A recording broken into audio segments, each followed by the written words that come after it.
Assalamualaikum warahmatullahi wabarakatuh. Baiklah Ananda semua, kita hari ini melanjutkan bab yang selanjutnya yaitu listrik statis dalam kehidupan sehari-hari. Yang mana poin yang akan kita bahas yaitu muatan listrik dan gaya Coulomb.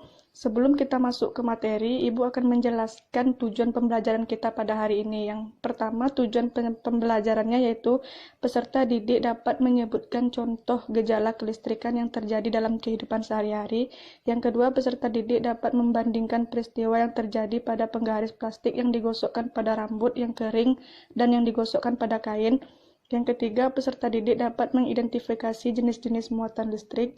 Yang keempat, peserta didik dapat menjelaskan interaksi dua muatan. Yang kelima, peserta didik dapat menjelaskan fungsi dan prinsip kerja dari elektroskop.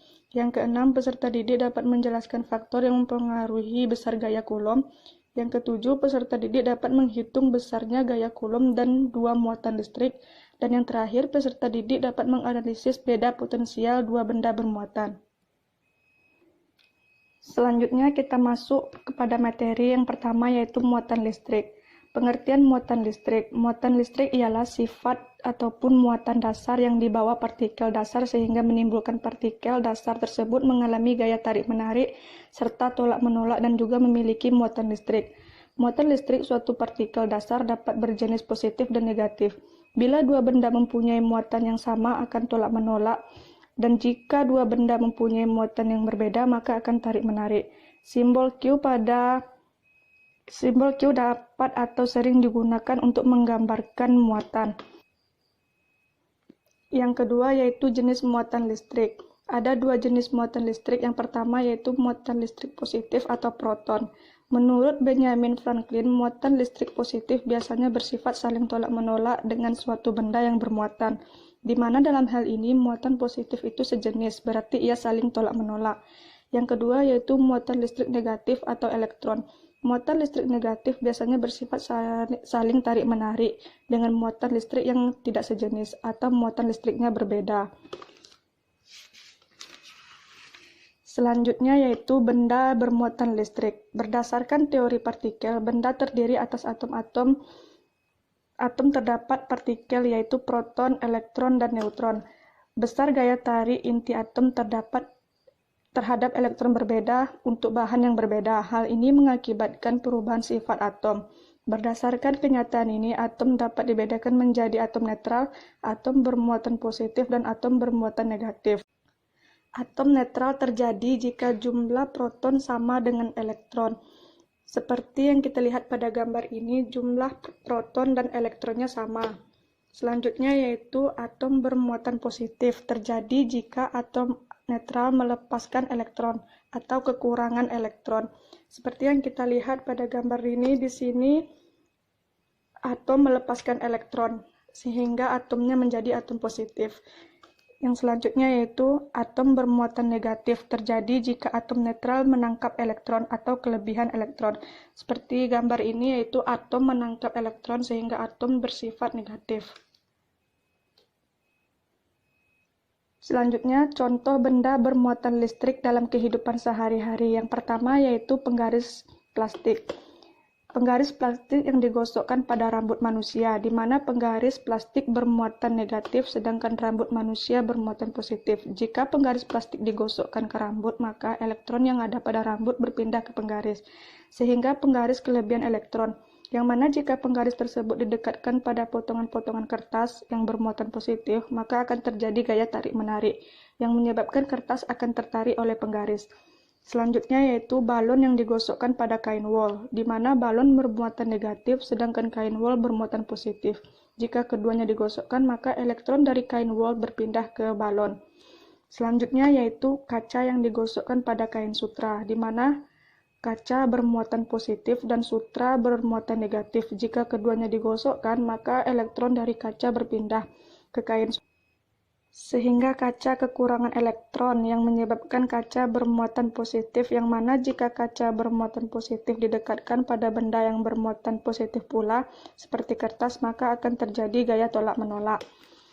Jadi, kesimpulan dari interaksi bermuatan listrik dapat dijelaskan bahwa jika dua muatan yang didekatkan saling mendekat, maka muatan tersebut berlawanan jenis. Sedangkan jika dua muatan didekatkan saling menjauh, maka muatan tersebut sejenis. Interaksi antar muatan juga dapat dijelaskan menggunakan elektroskop. Yang pertama yaitu pengertian dan fungsi dari elektroskop. Elektroskop adalah sebuah alat yang dapat digunakan untuk mendeteksi jenis suatu muatan benda. Sedangkan fungsi dari elektroskop yaitu untuk mengetahui ada tidaknya muatan pada sebuah benda, memisahkan muatan, mendeteksi positif atau negatif muatan suatu benda. Selanjutnya yaitu untuk mengetahui jenis dan jumlah muatan listrik pada suatu benda.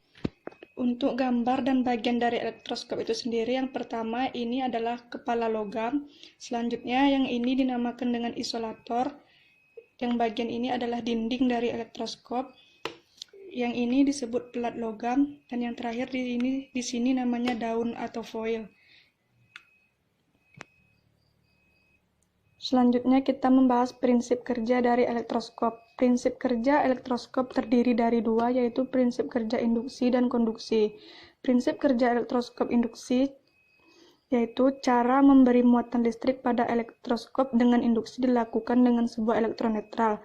Elektron netral yang didekatkan oleh benda bermuatan negatif akan menarik muatan positif dari daun ke bola logam yang terletak di atas.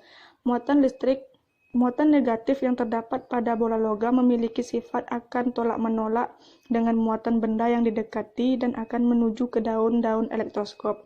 Sehingga untuk kedua daun elektroskop itu sendiri mempunyai kelebihan elektron atau bermuatan negatif. Maka dengan begitu akan saling menjauh karena sama-sama memiliki muatan negatif. Semakin besar muatannya, semakin jauh jarak antara kedua daun kaki elektroskop. Dan apabila ketika benda bermuatan positif diinduksikan pada elektroskop. Selanjutnya, nomor 2 yaitu prinsip kerja elektroskop konduksi. Cara kerja elektroskop secara konduksi dilakukan pada elektroskop yang tidak netral. Dengan demikian, pada bola logam dan daun-daun elektroskop mempunyai jenis muatan-muatan pada logam tersebut didapat dengan cara konduksi oleh konduktor logam. Ketika kondisi awal bola logam dan elektroskop memiliki muatan negatif, maka ada satu positif yang didekat dengan benda bermuatan tersebut. Sebuah bola dikonduksi sehingga bermuatan negatif. Kondisi yang akan terjadi ketika benda bermuatan didekatkan pada logam ialah yang pertama, jika benda bermuatan negatif didekatkan pada logam, elektron akan turun menuju daun kaki sehingga kedua kaki akan semakin jauh. Yang kedua, jika benda bermuatan positif didekatkan pada bola logam, elektron akan tertarik dari daun kaki menuju bola logam sehingga kedua daun elektroskop akan saling didekatkan. Untuk materi elektroskop ini nanti Ibu kirimkan video di mana di dalam video tersebut membahas lebih jelas tentang elektroskop, bagian-bagian elektroskop, dan juga prinsip kerja dari elektroskop itu sendiri. Selanjutnya kita masuk poin yang kedua yaitu hukum Coulomb. Hukum Coulomb ialah aturan yang menjelaskan tentang hubungan antara gaya listrik dan besar gaya masing-masing muatan listrik, di mana hukum ini menjelaskan hubungan antar gaya yang timbul antara dua titik muatan, yang terpisahkan pada jarak tertentu dengan nilai muatan dan jarak pisah keduanya. Hukum Coulomb pertama kali ditemukan oleh Charles Augustin de Coulomb pada tahun 1785 yang berbunyi, besar gaya tarik-menarik atau tolak-menolak antara dua benda bermuatan listrik berbanding lurus dengan muatan masing-masing benda dan berbanding terbalik dengan kuadrat jarak antara kedua benda tersebut. Hukum Coulomb dapat ditulis dengan bentuk persamaan yaitu F sama dengan Q1 Q2 per R kuadrat. Keterangan yang pertama, F sama dengan gaya Coulomb satuannya Newton, Q1 dan Q2 yaitu muatan listrik, satuannya Coulomb, R kuadrat yaitu jarak pisah kedua muatan, satuannya meter, dan K adalah ketetapan Coulomb atau sama dengan 9 dikali 10 pangkat 9 nm kuadrat per C kuadrat. Nah, selanjutnya kita masuk ke contoh soal, di mana contoh soal yang pertama yaitu sebuah muatan positif 5 mikrokulom mengalami gaya tarik terhadap muatan lain yaitu min 4 mikrokulom yang berjarak 3 cm. Jika K sama dengan 9 dikali 10 pangkat 9 mm kuadrat per C kuadrat, besarnya gaya tarik menarik kedua muatan tersebut adalah. Sebelum kita masuk ke penyelesaian, di mana tanda positif dan tanda negatif tidak kita masukkan dalam perhitungan karena ini hanya menandakan beda jenis dua muatan. Di sini ada jenis muatannya positif dan di sini jenis muatannya negatif, itu berarti kedua muatan saling tarik-menarik. Yang pertama yaitu diketahui Q1 sama dengan 5 mikrokulom. Dijadikan ke kulom berarti 5 dikali 10 pangkat min 6 kulom. Yang kedua yaitu Q2 4 mikrokulom dijadikan ke kulom berarti 4 dikali 10 pangkat min 6 kulom. Selanjutnya R2 atau jaraknya yaitu 3 cm dijadikan ke meter berarti 3 dikali 10 pangkat min 2 meter. Selanjutnya K-nya yaitu ketetapan kulomnya berarti 9 dikali 10 pangkat 9 nm kuadrat atau C kuadrat. Yang ditanya berarti di sini F. Selanjutnya kita selesaikan yaitu kita masukkan rumus di mana rumusnya F sama dengan K Q1 dikali Q2 per R kuadrat. Kita masukkan angkanya. F sama dengan K-nya yaitu 9 dikali 10 pangkat 9 dikali Q1 yaitu 5 dikali 10 pangkat 6 dikali Q2 yaitu 4 dikali 10 pangkat min 6 per R kuadrat yaitu 3 dikali 10 pangkat min 2 kemudian dikuadratkan. Selanjutnya untuk memudahkan perhitungan kita kalikan dulu bilangan yang tidak berpangkat yaitu 9 dikali 5 dikali 4 kemudian dikalikan dengan bilangan yang berpangkat yaitu karena bilangan yang berpangkat variabelnya sama yaitu 10, jadi 10-nya kita turunkan. Untuk pangkatnya kita tambahkan yaitu 9 ditambah min 6 ditambah min 6 yaitu hasilnya min 3. Kemudian di sini karena di sini kuadrat kita kalikan 3 dikuadratkan berarti 3 dikali 3 yaitu 9. Dikali 10 pangkat min 2, min 2-nya kita kuadratkan menjadi 10 pangkat min 4. Kemudian kita jumlahkan untuk bilangan yang sama bisa dicoret. Ini 9 sama dicoret berarti selanjutnya ini 5 dikali 4 yaitu 20 dikali 10 pangkat min 3.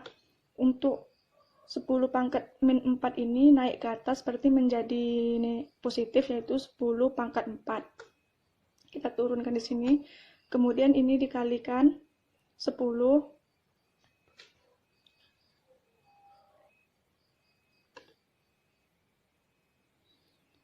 Kemudian F yaitu sama dengan 20 turun. Kemudian ini 10 pangkat min 3 dikali 10 pangkat 4 yaitu hasilnya 10 pangkat 1. Satunya tidak usah ditulis, berarti menjadi 10 aja di sini.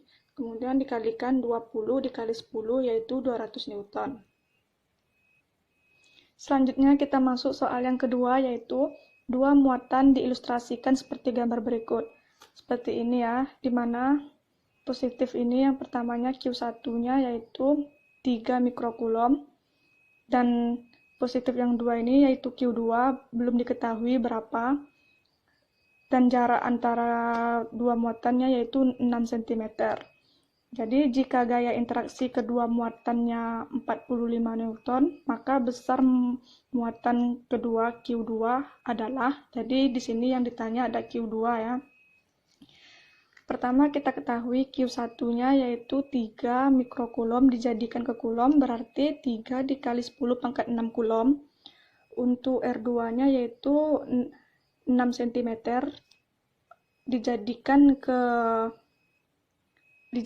ke meter berarti 6 dikali 10 pangkat min 2 satuannya meter Dan untuk muatannya yaitu 45 Newton. Berarti di sini ditanya Q2.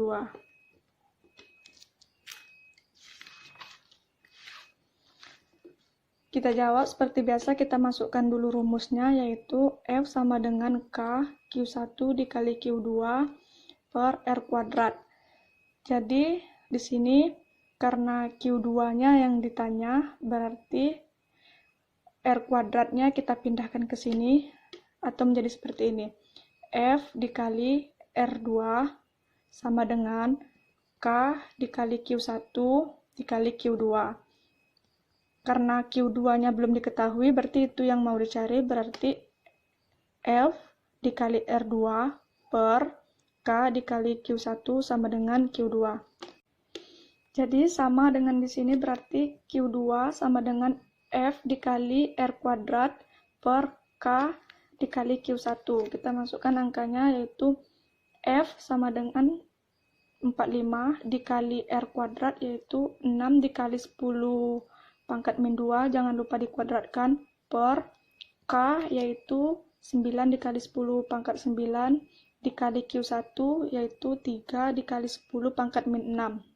Selanjutnya kita jumlahkan, berarti Q2 sama dengan 45, kita turunkan dulu di sini, 45, terus dikali, karena ini kuadrat, jadi kita kalikan dulu, 6 dikuadratkan menjadi 6 dikali 6 yaitu 36, kemudian 10 pangkat min 2, pangkatnya kita kuadratkan, min 2 dikuadratkan berarti menjadi min 4, jadi 10 pangkat min 4 per, kita masukkan 9, kemudian kita masukkan juga 3, yang ini untuk pangkat min 9 dikali pangkat min 6, kita tambahkan pangkatnya yaitu 9 ditambah min 6 hasilnya 3, jadi 10 pangkat 3. Selanjutnya ini kita selesaikan, 45 dibagi 9 hasilnya 5, kemudian 36 dibagi 3 hasilnya 12, kita kalikan, 5 dikali 12 yaitu 60 dikali, kemudian ini turun, pangkatnya 10 pangkat min 4, karena ini udah habis berarti ininya juga turun ke sini, 10 pangkat 3 naik, berarti dia menjadi negatif 10 pangkat negatif 3 atau min 3, kemudian itu Q2 sama dengan 60 dikali 10-nya turun karena variabelnya sama, kemudian kita tambahkan pangkatnya, min 4 ditambah min 3 hasilnya min 7, jadi 10 pangkat min 7. Kemudian Q2-nya yaitu di sini sama saja dengan ini kan 60 dikali 10 pangkat min 7 sama dengan 6 dikali 10 pangkat min 6. Jadi sama dengan 6 mikrokulom.